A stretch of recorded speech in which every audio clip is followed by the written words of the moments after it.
இது Monday morning. காலையிலேயே ரொம்ப சந்தோஷமாக எழுந்திரிச்சேன். இன்றைக்கி என் பசங்க 2 பேருமே சண்டையே போட்டுக்கல. தன்விகா தண்ணி பக்கமே போகல, தண்ணி கீழே ஊற்றலை, எந்த பொருளையுமே கீழே கொட்டலை. என் பையனும் அடம் பண்ணாமல் நான் என்ன கொடுத்தேனோ அதை சாப்பிட்டுட்டு ஸ்கூலுக்கு போயிட்டாங்க.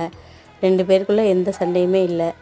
என்னடா இப்படி ஒரு நாள் நம்ம வாழ்க்கையில் நடந்துச்சா அப்படின்னு சொல்லிட்டு இன்றைக்கி யார் முகத்தில் முழிச்சோன்னு தெரியலையே அப்படின்னு கண் முழிச்சு பார்த்தா எல்லாமே கனவாக போச்சுங்க. இந்த மாதிரி ஒரு நாள் என் வாழ்க்கையில் நடந்ததே கிடையாது.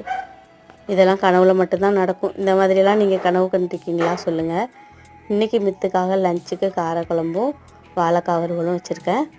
ஸ்நாக்ஸுக்காக கொய்யாப்பழம் வெட்டி வச்சாச்சு. சாப்பிட்டுட்டு மித்து ஸ்கூல் கிளம்பிட்டாங்க. பாப்பாவும் அவங்களால எனக்கு என்னென்ன வேலை கொடுக்க முடியுமோ எல்லாமும் கீழே குட்டி மேலே குட்டி தண்ணியெல்லாம் அலம்பி அவங்களால என்னென்ன செய்ய முடியுமோ எல்லாம் செஞ்சிட்ருக்குறாங்க. உங்கள் வீட்டு குழந்தைங்கள்லாம் என்ன பண்ணுவாங்க கமெண்ட்டை சொல்லுங்கள். வீடியோ பிடிச்சிருந்தா சப்ஸ்கிரைப் பண்ணுங்கள். தேங்க்யூ.